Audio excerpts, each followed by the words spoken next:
दोस्तों नमस्कार। आज से हम प्रारंभ करेंगे विज्ञान।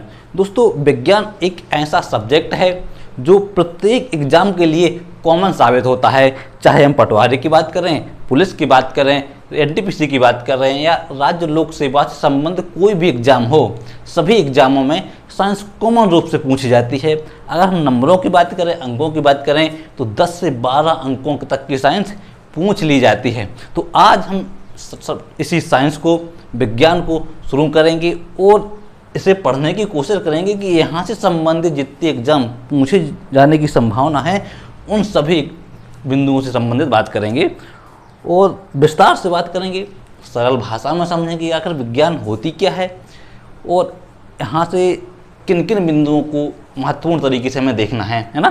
तो हेडिंग डालिए विज्ञान।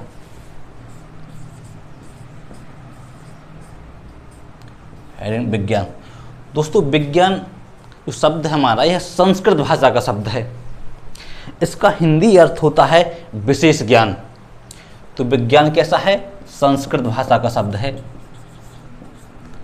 संस्कृत भाषा का शब्द है जिसका अर्थ होता है विशेष ज्ञान। विशेष ज्ञान, इसका क्या अर्थ होता है? विशेष ज्ञान। दोस्तों विज्ञान को इंग्लिश में ही साइंस कहते हैं। इसे अंग्रेजी में क्या कहते हैं? साइंस कहते हैं।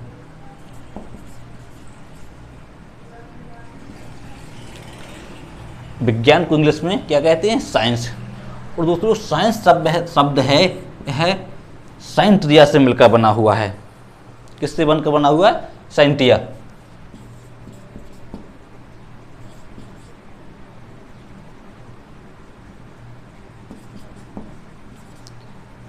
साइंस शब्द साइंटिया से मिलकर बना हुआ है जिसका अर्थ होता है जिज्ञासा, यानी जानना। क्या अर्थ होता है जिसका? जानना। जिसका अर्थ क्या होता है? जानना। अर्थात इसे हम परिभाषित करें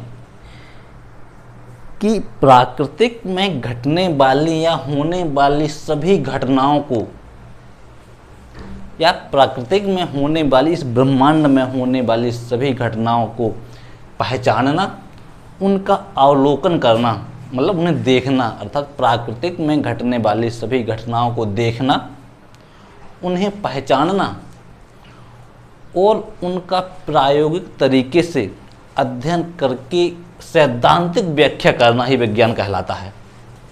अगर हम इसे आसान भाषा में परिभाषित करें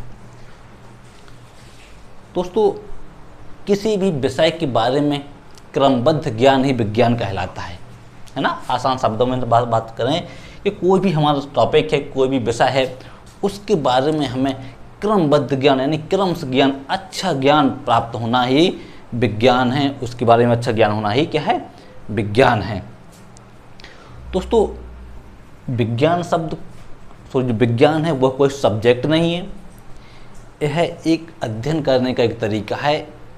यह आप ध्यान से सुन लीजिएगा कि विज्ञान कोई सब्जेक्ट नहीं है। आप कहते हैं ना विज्ञान पढ़ रहे हैं, तो विज्ञान कोई सब्जेक्ट नहीं है। विज्ञान दोस्तों 3 प्रकार की होती है। कितने प्रकार की होती है? 3 प्रकार की होती है। एक नेचुरल साइंस, प्राकृतिक विज्ञान, कौन सी? प्राकृतिक विज्ञान, औपचारिक विज्ञान,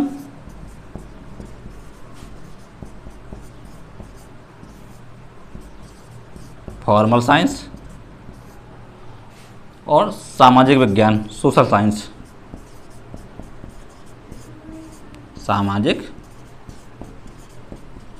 विज्ञान जिसे हम सोशल साइंस बोलते हैं।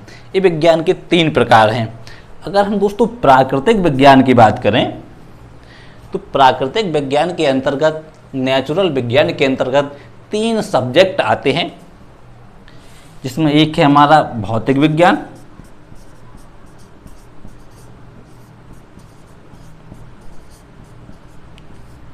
दूसरा है हमारा रसायन विज्ञान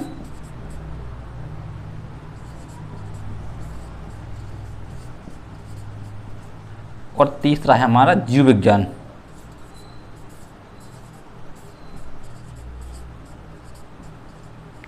तीसरा क्या है, जीव विज्ञान। अगर हम नेचुरल साइंस की बात करें, औपचारिक साइंस की बात करें दोस्तों, इसके अंतर्गत जो हमारे सब्जेक्ट आते हैं वो है गणित, रीजनिंग, है ना, आदि सब्जेक्ट। अगर हम सामाजिक विज्ञान की बात करें, सामाजिक विज्ञान के अंतर्गत सब्जेक्टों की बात करें तो मानव विज्ञान,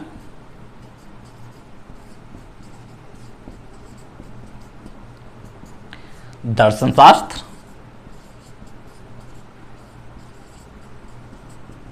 क्या है, मानव विज्ञान, दर्शन शास्त्र और सामाजिक विज्ञान।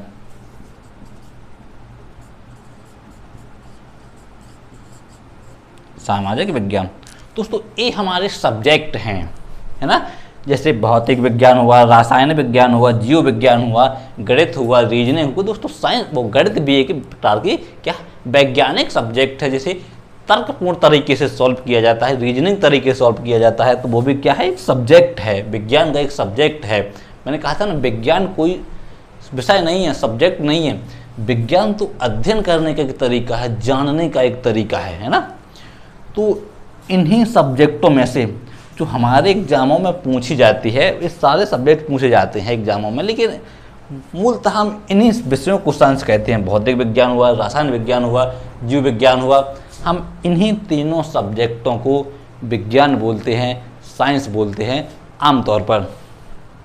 इन्हीं में से हमें एक सब्जेक्ट पढ़ना है, पढ़ना तो हमें तीनों हैं जो हमारे एग्जाम के दृष्टि महत्वपूर्ण है, लेकिन जो हमें आज प्रारंभ करना है वो है हमारा जीव विज्ञान।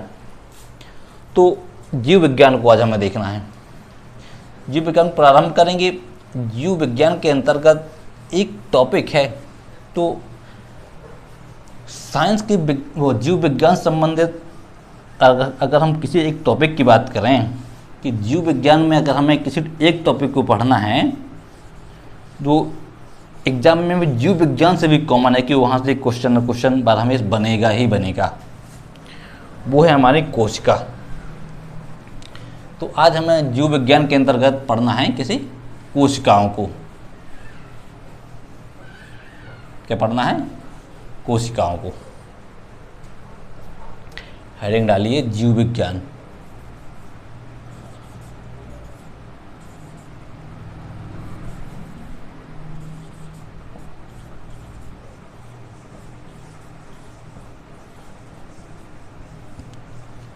और जीव विज्ञान के अंतर्गत हमें क्या पढ़ना है? कोशिका।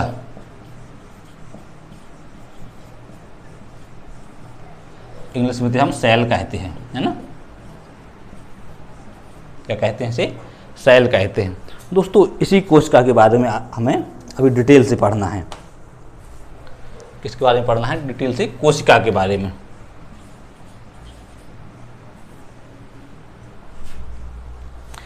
दोस्तों जैसे ही आप लोग कोशिका टॉपिक पढ़ना प्रारंभ करें तो थोड़ा इसके बारे में सोचिएगा कि हमें आखिर इस कोशिका में, हमें इस टॉपिक में हमें पढ़ना क्या है। कोई भी टॉपिक पढ़ने से पहले जब आप खोलिएगा टॉपिक को, उसके बाद थोड़ा सोचिएगा कि हमें आखिर इस टॉपिक में पढ़ना क्या है। आप शब्द पढ़ेंगे कोशिका, तो आपको अंदर से यह जिज्ञासा उठेगी कि आखिर कोशिका होती क्या है ना। कोशिका होती क्या है?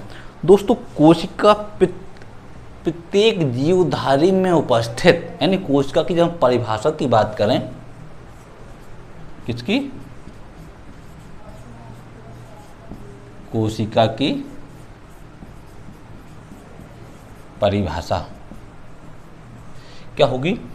प्रत्येक जीवधारी में उपस्थित सबसे छोटी कार्यात्मक और संरचनात्मक इकाई होती है। अर्थात जो कोशिका है हमारी, क्या है? कोशिका ये जीवधारी में उपस्थित सबसे छोटी कार्यात्मक और संरचनात्मक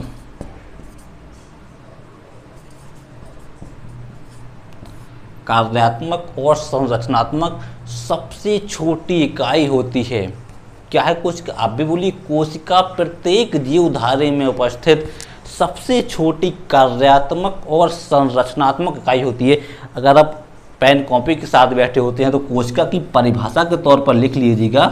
कोशिका प्रत्येक जीवधारी में उपस्थित सबसे छोटी कार्यात्मक और संरचनात्मक इकाई होती है।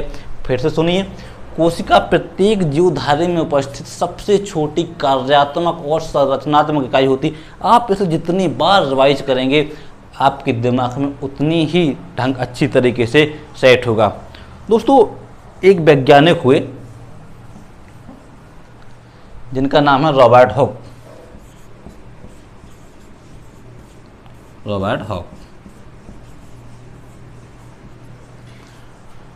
दोस्तों, इन्होंने 1865 में एक किताब लिखी। इनकी किताब का नाम है माइक्रोग्राफिया। क्या नाम है किताब का? माइक्रोग्राफिया। दोस्तों, बहुत आसान शब्दों में बता रहा हूँ, एक एक टॉपिक बता रहा हूँ चेन रूल से कि इसके बाद क्या पढ़ना है, इसके बाद क्या आना चाहिए, इसके बाद क्या आना चाहिए, है ना। हमने कोशिका की परिभाषा पढ़ ली। कोशिका के बाद एक वैज्ञानिक हुए रॉबर्ट हॉक। इन्होंने 1865 में एक किताब लिखी, 1665। इन्होंने 1665 में एक किताब लिखी। इनकी किताब का नाम है माइक्रोग्राफिया। कई बार एग्जाम में पूछी गई है। इन्होंने इस किताब माइक्रोग्राफिया में सर्वप्रथम कोशिका शब्द का प्रयोग किया। क्या किया? कोशिका शब्द का प्रयोग किया। कोशिका शब्द का प्रयोग किसने किया? सर्वप्रथम रॉबर्ट हॉक ने कोशिका शब्द का प्रयोग किया। दोस्तों, और इन्होंने मृत कोशिका की खोज की। क्या किया? मृत कोशिका की खोज की। अर्थात कोशिका का खोजकर्ता भी रॉबर्ट हॉक को कहा जाता है ना। कहा जाता है कि कोशिका की खोज किसने की। तो अगर हम खोज की बात करें तो रॉबर्ट हॉक ने भी इसकी क्या की? खोज की। किसकी? कोशिका की। और अगर कौन सी कोशिका की बात करें तो वह मृत कोशिका की खोज की। क्या की? मृत कोशिका की खोज की। दोस्तों, कोशिका से संबंधित एक और वैज्ञानिक हुए जिनका नाम है ल्यूवेनहॉक। क्या नाम है जिनका? ल्यूवेनहॉक। देखिएगा, ल्यूवेनहॉक। दोस्तों, ल्यूवेनहॉक ने सर्वप्रथम कोशिका को देखा। इन्होंने क्या किया? कोशिका को देखा और इसका अध्ययन किया। क्या किया? अध्ययन किया। क्वेश्चन यहां से बनता है कि कोशिका का अध्ययन सर्वप्रथम किसने किया? कोशिका को सर्वप्रथम किसने देखा? तो ऐसे वैज्ञानिक है ल्यूवेनहॉक। दोस्तों, जब इन्होंने कोशिका का अध्ययन प्रारंभ किया, कोशिका के अध्ययन को इन्होंने साइकोलॉजी कहा। अर्थात कोशिका के अध्ययन को साइकोलॉजी कहा जाता है। क्वेश्चन कई बार बनता है कि कोशिका के अध्ययन को क्या कहा जाता है। दोस्तों, कोशिका के अध्ययन को साइकोलॉजी कहा जाता है। साइकोलॉजी क्या कहा जाता है? साइकोलॉजी कहा जाता है। कोशिका का अध्ययन सर्वप्रथम किसने किया? ल्यूवेनहॉक। कोशिका को सबसे किसने देखा? ल्यूवेनहॉक ने देखा। और कोशिका के अध्ययन को क्या कहा जाता है? साइकोलॉजी कहा जाता है। दोस्तों, कोशिका के मापन की बात करें कि कोशिका को काय में मापा जाता है? माइक्रोन।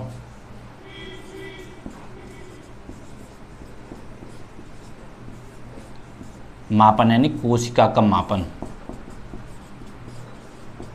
कोशिका का मापन किस में किया जाता है? माइक्रोन में किया जाता है।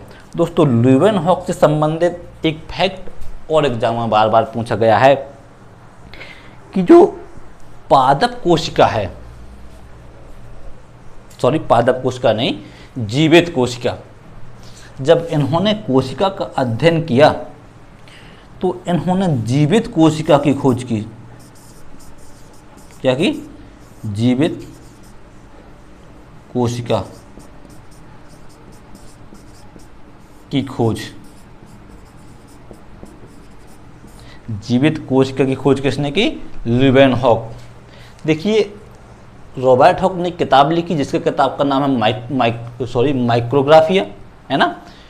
इन्होंने कोशिका शब्द का सर्वप्रथम प्रयोग किया और मृत कोशिका की खोज की, अर्थात इन्हें कोशिका का खोजकर्ता कहा जाता है। लेकिन लीवेनहॉक ने कोशिका को सर्वप्रथम देखा, इसका अध्ययन किया, इसके अध्ययन को साइकोलॉजी कहते हैं। लीवेनहॉक ने जीवित कोशिका की खोज की, अर्थात जीवित कोशिका का जन्मदाता किसे कहा जाता है? खोजकर्ता किसे कहा जाता है?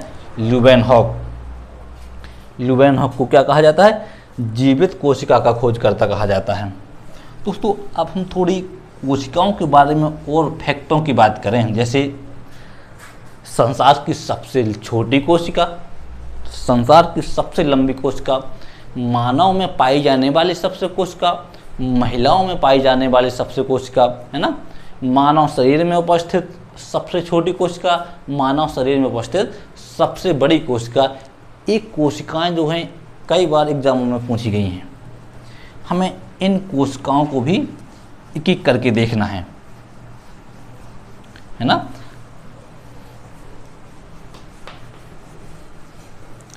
दोस्तों, अगर हम संसार की सबसे छोटी कोशिका की बात करें कि संसार की जो है सबसे छोटी कोशिका का है क्या है, देखिए, सबसे छोटी कोशिका संसार की। दोस्तों, अगर हम संसार की सबसे छोटी कोशिका की बात करें तो माइक्रोप्लाज्म गैल्सीपर्टिकम, जिसका नाम है, क्या नाम है? माइक्रोप्लाज्म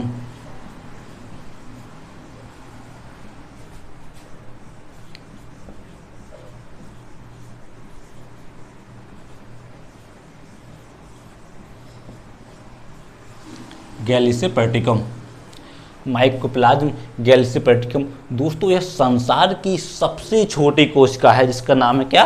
माइक्रोप्लाज्म गैल्सीपर्टिकम। अगर हम संसार की सबसे बड़ी कोशिका की बात करें कि संसार की सबसे बड़ी कोशिका क्या है, दोस्तों, संसार की सबसे बड़ी कोशिका शुतुरमुर्ग के अंडे में पाई जाती है।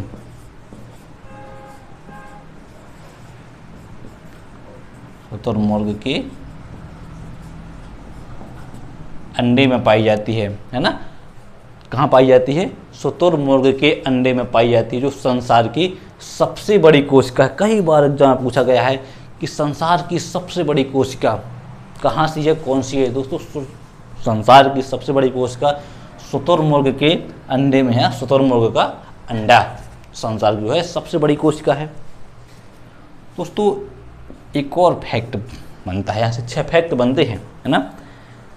पुरुष में उपस्थित सबसे छोटी कोशिका क्या है? पुरुषों में उपस्थित सबसे छोटी कोशिका किसमें? पुरुषों में। पुरुषों में उपस्थित सबसे छोटी कोशिका, सबसे छोटी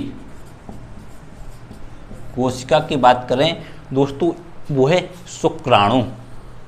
क्या है? शुक्राणु।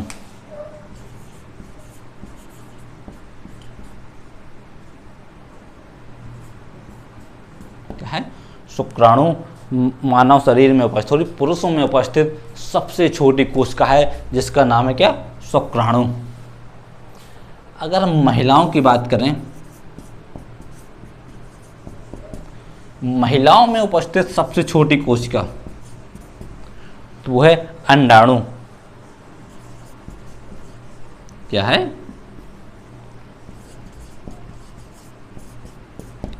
महिलाओं में उपस्थित सबसे छोटी कोशिका क्या है? अंडाणु।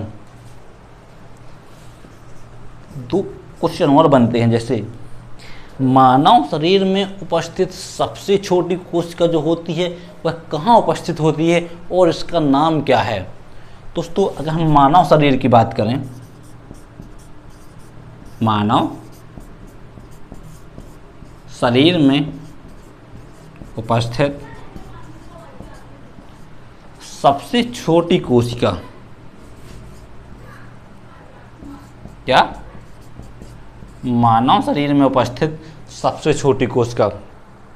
अगर हम मानव शरीर में उपस्थित सबसे छोटी कोशिका की बात करें दोस्तों, इसका नाम है ग्रेन्यूल। क्या नाम है इसका? ग्रेन्यूल। दोस्तों ये कहाँ पाई जाती है? तो हम मस्तिष्क है जिसमें सेरिबेलम होता है। क्या है? सेरिबेलम। सेरिबेलम जो हमारा मस्तिष्क का सेरिबेलम है, इसी सेरिबेलम में जो हमारी मानव शरीर में उपस्थित सबसे छोटी कोशिका होती है जिसका नाम है क्या है? ग्रेन्यूल। यह ग्रेन्यूल कोशिका इसी सेरिबेलम में उपस्थित होती है। कहाँ होती है? सेरिबेलम में उपस्थित होती है ग्रेन्यूल, जो मानव शरीर में उपस्थित सबसे छोटी कोशिका है। दोस्तों अगर हम मानव शरीर में उपस्थित सबसे बड़ी कोशिका की बात करें, किसकी बात करें? सबसे बड़ी कोशिका की बात करें तो उसका नाम है दोस्तों न्यूरॉन। क्या नाम है उसका? न्यूरॉन। और यह कहाँ पाई जाती है? तंत्रिका तंत्र। तंत्रिका तंत्र में पाई जाती है। न्यूरॉन मानव शरीर में उपस्थित सबसे बड़ी कोशिका है।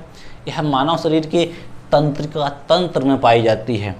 तो ये संसार जो 6 कोशिकाएं हैं, 1 2 3 4 5 और 6, अगर हम इन कोशिकाओं की लंबाई की बात करें, शायद कभी कभी लंबाई पूछ ले, क्या भरोसा।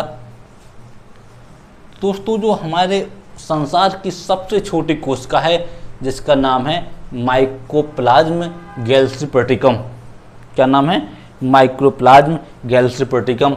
अगर हम इसकी लंबाई की बात करें तो 0.001 mm। क्या है? 0.0001 mm।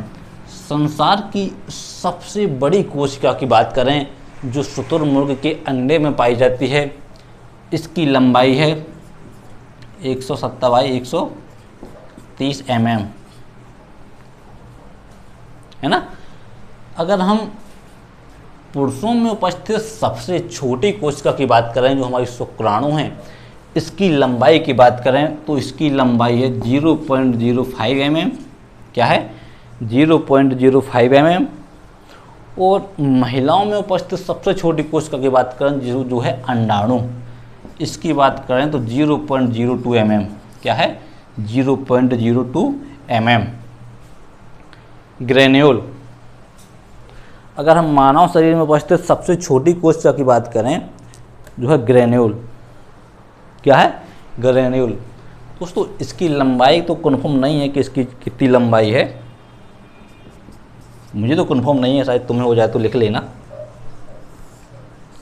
हाँ, अगर हम मानव शरीर में उपस्थित सबसे बड़ी कोशिका की बात करें जो हमारे तंत्रिका तंत्र में उपस्थित होती है जिसका नाम है न्यूरॉन, अगर हम इसकी लंबाई की बात करें, शरीर में सबसे लंबी कोशिका है जिसकी लंबाई 1000 mm।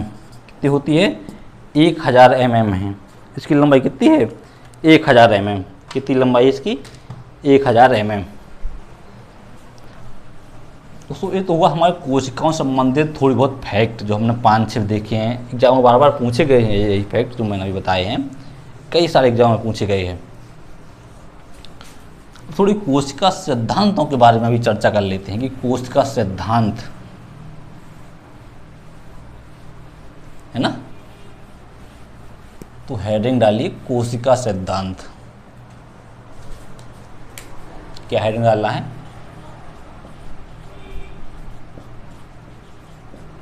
कोशिका सिद्धांत। दोस्तों कोशिका सिद्धांतों का प्रतिपादन 1838-39 में, कब? 1838 39 में दो जर्मन वैज्ञानिक हुए जिनका नाम है स्लाइडेन और स्वान। इनका क्या नाम है? स्लाइडेन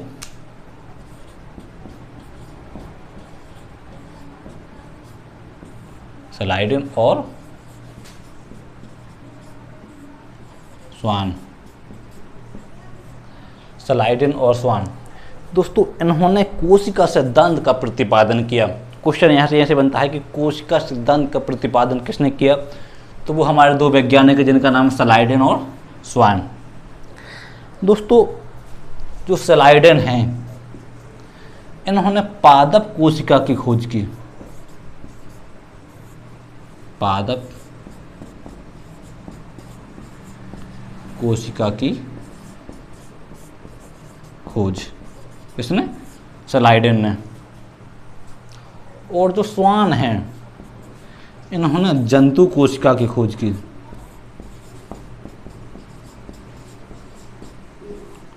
जंतु कोशिका की खोज किसने की?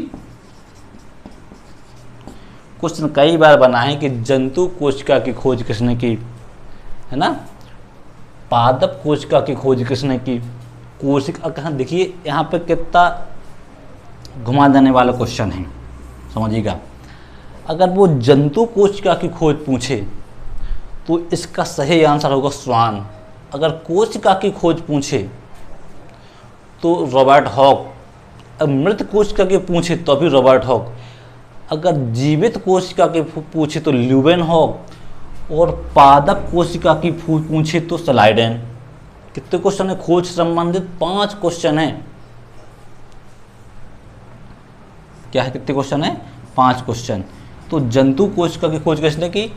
स्वान ने की। दोस्तों, यहाँ से एक और क्वेश्चन बनता है कि आधुनिक कोशिका का खोजकर्ता भी किसे कहा जाता है? स्वान को कहा जाता है। अर्थात आधुनिक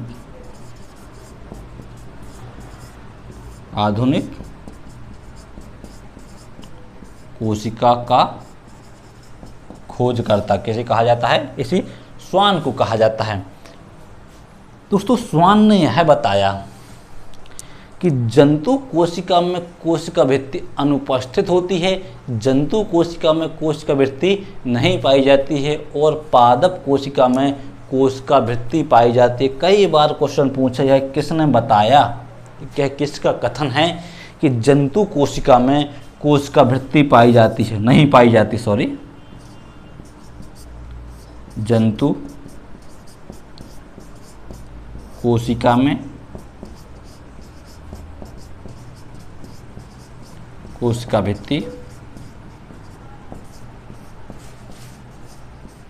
नहीं पाई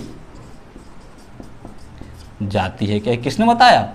यह बताया स्वान ने। और इन्होंने यह भी बताया कि पादप कोशिका में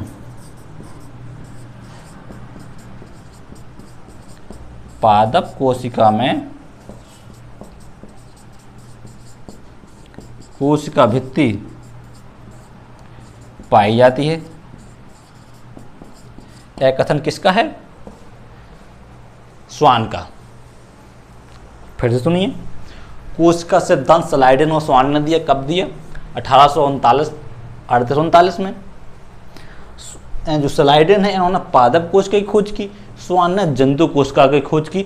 स्वान ने जंतु कोशिका की खोज की, इसलिए इन्हें आधुनिक कोशिका का खोजकर्ता कहा जाता है। और स्वान ने यह भी बताया कि जंतु कोशिका में कोशिका भित्ति नहीं पाई जाती है, अर्थात जंतु कोशिका में कोशिका भित्ति अनुपस्थित रहती है और पादप कोशिका में कोशिका भित्ति उपस्थित रहती है। दोस्तों, लेकिन यह सिद्धांत जो कोशिका का सिद्धांत है, यह बताने में असमर्थ रहा कि नई कोशिकाओं का उत्थान, नई कोशिकाओं का निर्माण कैसे होता है। जब यह सिद्धांत यह बताने में असफल रहा कि नई कोशिका का उत्पन्न होना या नई कोशिकाओं का जन्म कैसे होता है, तो एक और सिद्धांत सामने आया। देखिएगा, कोशिका से जुड़ा हुआ दूसरा सिद्धांत जिसे आधुनिक कोशिका का कोशिका का आधुनिक सिद्धांत कहते हैं। क्या कहते हैं? कोशिका का आधुनिक सिद्धांत। क्या कहते हैं? कोशिका का आधुनिक सिद्धांत। इसका दूसरा नाम है लीनियस सिद्धांत। किस नाम से जानते हैं? दूसरा नाम है इसका लीनियस सिद्धांत।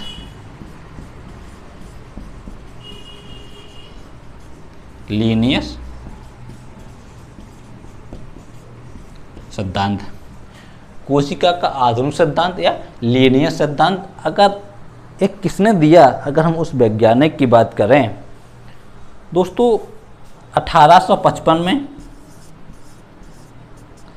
एक वैज्ञानिक हुए रुडोल्फ विर्चो, जिनका नाम है क्या? Rudolf Virchow. Rudolf Virchow. Rudolf Virchow ने कोशिका के उत्पत्ति को लेकर एक कथन दिया। इनका कथन कई बार एग्जाम में पूछा गया है, जिसका नाम है, इन्होंने क्या कथन दिया? ओमिनस सेलुलाई सेलुलस।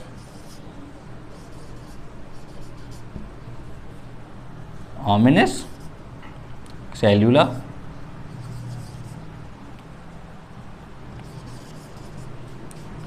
ई सेलुलस। ई सेल्यू क्या है? ओमिनस सेलुलाई सेलुलस। इन्होंने एक कथन दिया, ओमिनस सेलुला ई सेल्यूलस। दोस्तों, इसका अर्थ हुआ या इसका मतलब है अस्तित्व में उपस्थित कोशिकाओं से नई कोशिकाओं का निर्माण होता है। इन्होंने एक लाइन भर कह दी कि वर्तमान में जो कोशिकाएं उपस्थित हैं उन्हीं कोशिकाओं से नई कोशिकाओं का निर्माण होता है, अर्थात अस्तित्व में उपस्थित कोशिकाओं से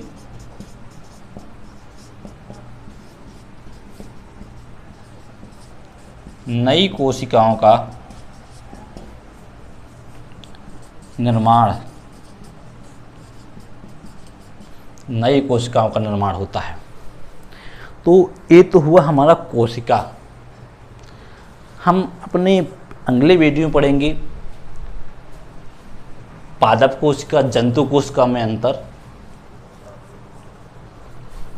यूकैरियोटिक प्रोकैरियोटिक कोशिकाओं में भी अंतर पढ़ेंगे कि एक कोशिका है क्या। इनके दो अंतर हैं जो यूकैरियोटिक प्रोकैरियोटिक पादप कोशिका और जंतु कोशिका में, इनमें हम डिफरेंस देख लेंगे, अंतर देख लेंगे, है ना।